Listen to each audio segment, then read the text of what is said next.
सादर प्रणाम। मैं नीरजा चौधरी एक बार फिर आपके अपने चैनल इन्फोनी कॉर्नर में आप सभी का स्वागत एवं अभिनंदन करती हूँ। आज का जो हमारा टॉपिक रहेगा वो टॉपिक रहेगा कैंसर से रिलेटेड। कैंसर एक ऐसी बीमारी है जो पूरे देश में मृत्यु का दूसरा मुख्य कारण जिसको हम कह सकते हैं। अभी हमने लास्ट सेशन में पढ़ा था एड्स के बारे में, और एड्स में क्या था कि एक ऐसा रोग था कि मेडिसिन के थ्रू उसमें जो जीवन के कुछ दिन हैं उनको तो बढ़ाया जा सकता है, लेकिन डेथ को टाला नहीं जा सकता। यहाँ पर कैंसर में एक्चुअली क्या है, ये उससे बिल्कुल डिफर चीज है। वहां पर क्या होता है, लगातार सेल्स डैमेज होना स्टार्ट हो जाती हैं और यहाँ अनकंट्रोल्ड तरीके से सेल्स का बनना शुरू हो जाता है। तो दोनों में मेजर डिफरेंस यही है कि एड्स और कैंसर कैसे अलग अलग है। एबनॉर्मली एड्स में सेल्स डैमेज होनी स्टार्ट हो जाती हैं और जबकि कैंसर में एबनॉर्मली वो बननी शुरू हो जाती हैं। अगर भारत की बात करें, यानी कि अपने देश की बात करें, तो हर साल लगभग 10 लाख लोग कैंसर से पीड़ित होते हैं और बहुत बड़ी संख्या में लोगों की इस रोग से मृत्यु भी हो जाती है। ठीक है, अब इसमें क्या होता है, कैंसर का जो एक मैकेनिज्म है, कैंसर का मैकेनिज्म कहें या सेल्स का एक कार्सिनोजेनिक ट्रांसफॉर्मेशन कहें, इसका ट्रीटमेंट, इसका कंट्रोल, ये एक बहुत बड़ा विषय है अध्ययन का कि किस तरीके से इसको क्योर किया जाए। देखिए, कैंसर में भी ऐसा नहीं है कि 100% चांसेस हैं कि वो क्योर हो जाएगा। इसमें एक्चुअली अलग अलग स्टेजेस होती हैं, अलग अलग कंडीशंस होती हैं। उन कंडीशंस में यानी कि इनिशियली अगर कैंसर का पता चल जाता है तो यहाँ पर कुछ ट्रीटमेंट्स हैं जिनके माध्यम से फुल्ली क्योर किया जा सकता है, लेकिन अगर आउट ऑफ कंट्रोल कंडीशन हो गई है तो उस स्थिति में उसको कंट्रोल नहीं किया जा सकता। हमारी जो बॉडी है, अपने शरीर से के सेल की बात कर रहे हैं, हमारे शरीर में जो सेल्स का डेवलपमेंट होता है, यानी कि उनकी जो ग्रोथ होती है, उनका जो डेवलपमेंट होता है या उनका जो डिवीजन होता है, वो एक कंट्रोल्ड तरीके से होता है। लेकिन कई बार ऐसा होता है कि ये जो सेल्स हैं, इनका ये जो कंट्रोल्ड मैकेनिज्म है, ये कंट्रोल्ड मैकेनिज्म ब्रेकअप हो जाता है और ये कंट्रोल मैकेनिज्म टूटने की वजह से ही नॉर्मल जो सेल्स होती हैं, उन नॉर्मल सेल्स का आपस में एक कनेक्शन जो होता है, यानी कि वो मैकेनिज्म को बनाए रखने के कनेक्शन की बात कर रहे हैं, ये जो कनेक्शन होता है या ये जो कांटेक्ट होता है वो रुक जाता है और इसको नाम दिया गया है यहाँ पर कांटेक्ट इनहिबिशन। ठीक है, ये क्या हो गया, कांटेक्ट इनहिबिशन। क्या हुआ कांटेक्ट इनहिबिशन? एक्चुअली क्या है कि सेल्स नॉर्मली एक मैकेनिज्म के थ्रू कंट्रोल्ड तरीके से ग्रो कर रही हैं, डेवलप हो रही हैं और उनमें डिवीजन हो रहा है, बट समटाइम एबनॉर्मली ये जो सेल्स का बिहेवियर है ये चेंज हो जाता है, यानी कि इनका जो ये कंट्रोल्ड मैकेनिज्म है वो कंट्रोल्ड मैकेनिज्म टूट गया है। ठीक है, इस कंट्रोल मैकेनिज्म के टूट जाने की प्रोसेस को कहा जाता है कांटेक्ट इनहिबिशन, जिसकी वजह से ये सेल बहुत बड़ी संख्या में वृद्धि कर लेती हैं, यानी इनमें एबनॉर्मली यहाँ पर बहुत ग्रोथ हो जाती है।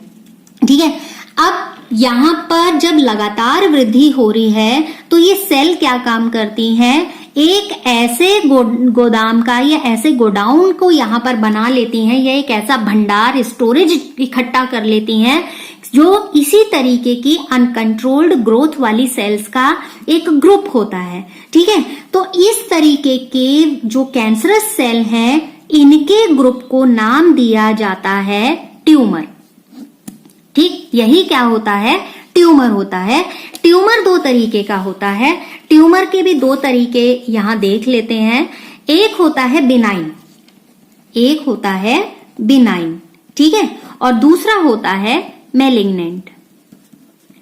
दोनों में क्या अंतर है? बिनाइन की एक स्पेशलिटी है कि जो सेल कैंसरस होती है, यानी कि किसी पर्टिकुलर पार्ट को ही ये क्या करती है, कैंसरस बनाती है, उसके जो आसपास का टिश्यू होता है या उसके आसपास जितनी भी सेल्स होती हैं, ये उनको कोई नुकसान नहीं पहुंचाती, यानी कि दूसरे भागों तक ये कोई नुकसान नहीं पहुंचाती। केवल जो उसका ओरिजिन है उसी स्थान तक ये सीमित रहती है। और जबकि यहाँ पर दूसरे मैलिग्नेंट की बात करें तो जस्ट अपोजिट बिहेवियर है। ये जिस स्थान पर जेनरेट होती हैं सेल्स, ये उसके आसपास के सारे टिश्यू को डैमेज करने का काम शुरू कर देती हैं, यानी कि उस टिश्यू को ये डैमेज कर देती हैं।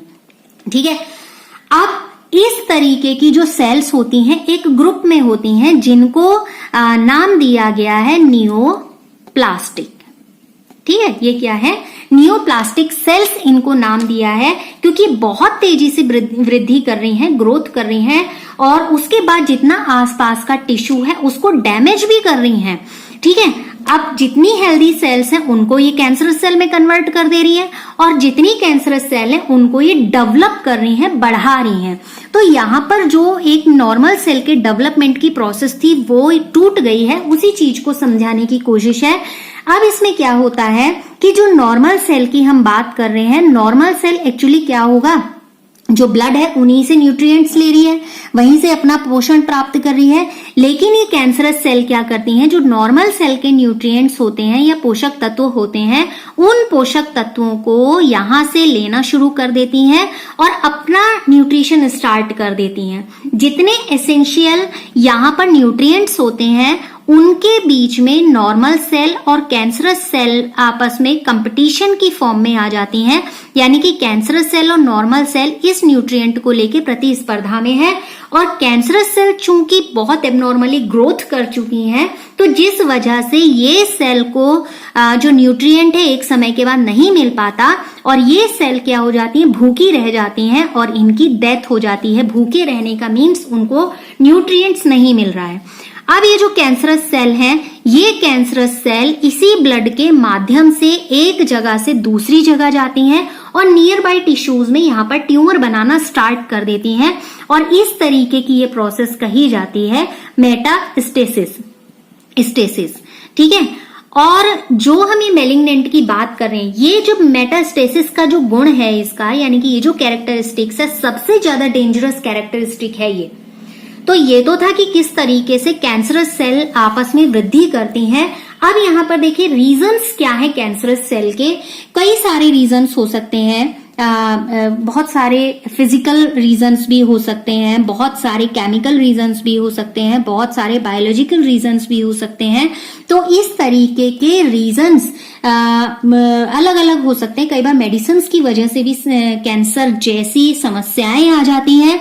इसके अलावा जैसे रेडिएशन है, जैसे एक्सरेज है, गामा रेज है, ठीक है, इनकी वजह से भी जो इनमें से आयनिक रेडिएशन निकलता है या जो यूवी है, ये क्या करती हैं, इनसे जो रेडिएशन निकलता है ये रेडिएशन डीएनए पर अटैक करता है और डीएनए को डैमेज करने का, यानी कि उसको नुकसान पहुंचाने का काम शुरू कर देता है, जिससे यहाँ पर जो नई सेल है वो सेल किस में कन्वर्ट हो रही है, फिर से कैंसर सेल में कन्वर्ट हो जा रही है।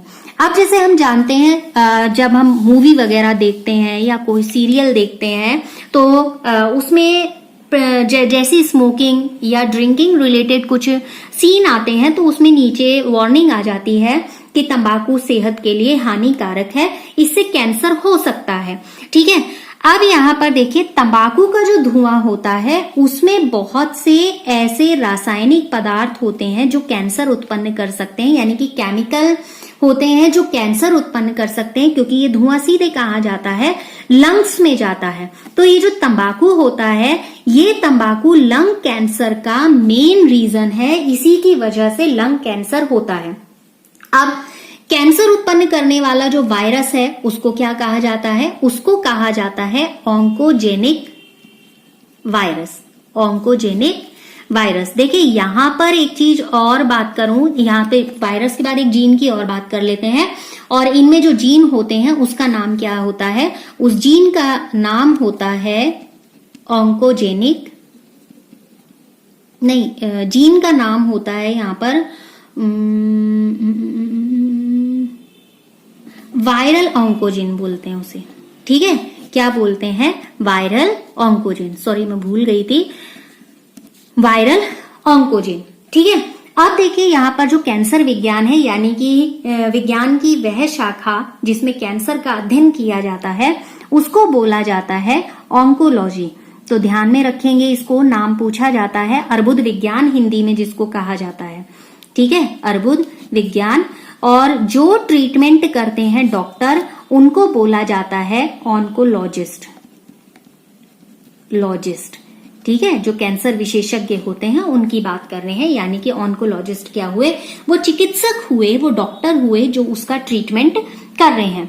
यहां पर देखिए, जो फिर से टॉपिक पर आएंगे कि जो नॉर्मल सेल है उसमें कई ऐसे जीन का पता चला है जो एक कई बार स्पेशल कंडीशन में बहुत ज्यादा एक्टिव हो जाती हैं और उसकी वजह से सेल्स का ट्रांसफॉर्मेशन हो जाता है कैंसरस सेल में, यानी कि कई बार हाइपर एक्टिविटी की वजह से भी नॉर्मल सेल कैंसरस सेल में कन्वर्ट हो जाती है, ठीक है।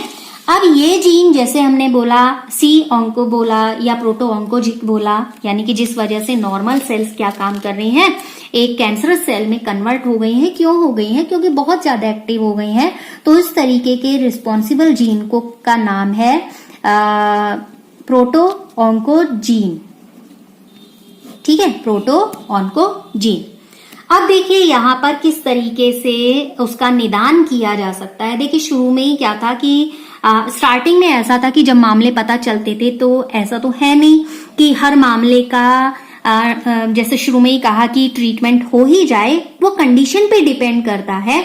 यानी कि कैंसर का शुरू में पता लगाना बहुत ज्यादा जरूरी है। अगर शुरू में ही पता चल गया तो जो एबनॉर्मल यहाँ पर डिवीजन हो रहा है सेल्स का या उनकी जो वृद्धि हो रही है उसको कंट्रोल किया जा सकता है। तो यहाँ पर उसको कैंसर को क्योर किया जा सकता है फुल्ली। इसके लिए कुछ तरीके हैं, जैसे है बायोप्सी और हिस्टोपैथोलॉजिकल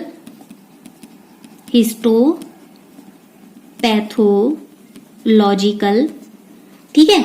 ये स्टडीज हैं जिनमें क्या होता है, सेल्स का कैलकुलेशन होता है, यानी कि ब्लड में सेल्स के अगर नंबर्स बढ़ रहे हैं तो वहां से कैलकुलेशन किया जाता है इनके माध्यम से। और उस कैलकुलेशन के बाद जो बोन मैरो है, बोन मैरो परीक्षण किया जाता है। बोन मैरो, आधा हिंदी आधा इंग्लिश हो गया, ठीक है, बोन मैरो अस्थि मज्जा परीक्षण जिसको कहा जाता है। और मोस्टली जो बोन मैरो होता है ये कैंसर का एक प्रकार है, ल्यूकीमिया, उसमें बहुत ज्यादा कॉमनली इसका इस्तेमाल किया जाता है, ठीक है। देखिए यहाँ बायोप्सी है। बायोप्सी कब होती है? बायोप्सी तब होती है जब ये डाउट हो जाता है किसी सेल को या किसी टिश्यू को लेकर कि वो कैंसरस है। तो क्या किया जाता है, उसका एक टुकड़ा ले लिया जाता है, छोटे छोटे सेक्शनिंग की जाती है, उसकी स्ट्रेनिंग होती है, फिर उसको जांचा जाता है, ठीक है। अगर इंटरनल ऑर्गन्स की बात करें, इंटरनल ऑर्गन, ध्यान रखिएगा कि बायोप्सी में क्या होता है, उस डाउटफुल टिश्यूज का सेक्शन लिया जाता है। अगर हमें इंटरनल ऑर्गन में कैंसर का पता लगाना है तो उस इंटरनल ऑर्गन में यहाँ पर इस्तेमाल किया जाता है रेडियोग्राफी का या फिर सीटी का इस्तेमाल किया जाता है। मैं लिख ही देती हूँ रेडियोग्राफी, ठीक है। और या फिर किसका इस्तेमाल किया जाता है, एमआरआई का इस्तेमाल किया जाता है। देखिए रेडियोग्राफी में क्या होती है, इसमें इस सीटी में देखिए, पहले सीटी की फुल फॉर्म देखते हैं, कंप्यूटेड टोमोग्राफी जिसको बोला जाता है। और एमआरआई आप जानते ही हैं, मैग्नेटिक रेजोनेंस इमेजिंग, इनकी फुल फॉर्म को ध्यान में रखिएगा, मैग्नेटिक रेजोनेंस इमेजिंग। और यहां पर सीटी है कंप्यूटेड टोमोग्राफी, ठीक है। यहां पर देखिए क्या होता है, जो यहां पर सीटी है, सीटी में एक्सरे का यूज किया जाता है और इंटरनल ऑर्गन का एक 3D डायग्राम तैयार किया जाता है। फिर अगर लिविंग टिश्यू है उसमें पैथोलॉजिकल और फिजियोलॉजिकल चेंजेस का बिल्कुल सटीक पता अगर लगाना है तो वो किसकी सहायता से होता है, वो होता है एमआरआई की सहायता से। तो कुछ कैंसर का पता लगाने के लिए कुछ स्पेशल तरीके के एंटीजन का यूज किया जाता है और एंटीजन के अगेंस्ट कुछ एंटीबायोटिक्स का यूज किया जाता है, जो यहाँ पर ये पता लगाने में हेल्प करते हैं या ऐसे जीन की पहचान करते हैं कि किस व्यक्ति में ये जेनेटिक हो सकता है, यानी कि इनहेरिटेबल हो सकता है। तो ऐसे जीन की पहचान जो किसी पर्सन को एक स्पेशल तरीके के प्रीडिस्पोज के लिए करते हैं कैंसर की रोकथाम के लिए बहुत ज्यादा जरूरी है। ठीक है, अब कैंसर उत्पन्न करने वाली जो सेल्स होती हैं, यानी कि जिन्हें कैंसर जन कहा गया है, इनके प्रति वे कितने क्या कहना चाहिए, कन्वीनियंट हैं, उनका पता लगाया जाता है। फिर उसके रिगार्डिंग उनको क्या दी जाती है, सलाह दी जाती है। जैसे अभी लंग कैंसर के बारे में हमने तंबाकू के धुएं का एग्जाम्पल देखा है। अब देखिए इसका ट्रीटमेंट कैसे होता है। ये तो था कि कैसे पता लगाया जाता है। ट्रीटमेंट की बात करें तो ट्रीटमेंट कैसे होता है, सर्जरी भी होती है, रेडिएशन के थ्रू भी होता है, और यहाँ पर वो भी होता है, क्या बोला जाता है उसे, कीमोथेरेपी भी की जाती है। तो रेडिएशन में जो कैंसरस सेल हैं वो बहुत ज्यादा इरिटेट किया जाता है, जिससे जो इसमें क्या होता है, टारगेट होती हैं वो सेल्स जो कैंसरस सेल है रेडिएशन में। हालांकि कई बार बहुत ज्यादा डेंजरस भी हो जाता है। तो इसमें जो कैंसरस सेल को टारगेटेड किया जाता है जिससे कि उनको तोड़ा जा सके या उनके जो आसपास का टिश्यू है उसको नुकसान ना हो, इस बात को ध्यान में रखकर यहाँ पर रेडिएशन किया जाता है। कैंसर सेल को मारने के लिए कीमोथेराप्यूटिका जो औषधि है, मेडिसिन है, उसका यूज किया जाता है। जैसे हमने कहा कीमोथेरेपी दोनों तरीके से होती है, ओरल भी होती है और इंजेक्शन के थ्रू भी यहाँ पर उसको किया जाता है। तो मोस्टली जो साइड इफेक्ट इनके आते हैं वो साइड इफेक्ट में आते हैं जैसे खून की कमी हो जाती है, बालों का झड़ना है, वीकनेस है, कई बार फीवर वगैरह, ये कुछ ऐसे लक्षण वहां पर दिखाई देते हैं। तो यहाँ पर जो कैंसरस सेल हैं, कैंसरस सेल इम्यून सिस्टम के द्वारा जो पताया लगाए जाने वाले और जो उन्हें डिस्ट्रॉय करने वाले तत्व हैं उनको बचाने का काम करती है। कई बार ऐसा होता है कि आप कोई मेडिसिन ले रहे हैं, वो मेडिसिन की वजह से भी हमारी जो नॉर्मल सेल्स हैं वो एबनॉर्मली बिहेव करना शुरू कर देती हैं और कैंसरस सेल में कन्वर्ट हो जाती हैं। तो फिलहाल जो ये आज का टॉपिक था जो हमारी स्टडीज से ही रिलेटेड था, हालांकि बहुत ब्रॉड टॉपिक है, अगर इसको हम और डिटेल करना चाहें तो ये फिलहाल इतना ही था। हमारी स्टडीज को फोकस्ड है और जितने इससे रिलेटेड क्वेश्चन बन सकते हैं उन क्वेश्चंस को फोकस्ड करके आज का टॉपिक ये लिया है। फिलहाल इस सेशन में इतनी ही बात करेंगे। नेक्स्ट सेशन में हम बात करेंगे ड्रग्स की और ऐसे प्लांट्स की जिनसे कि ड्रग्स बनाई जाती हैं और क्या तरीके से उनसे ड्रग्स बनाई जाती हैं, किस तरीके के वो ड्रग्स होते हैं और क्या प्रभाव डालते हैं। तो नेक्स्ट सेशन में जल्दी मिलेंगे। आप लगातार साथ बने रहें, इसी आशा के साथ आप सभी का बहुत बहुत धन्यवाद।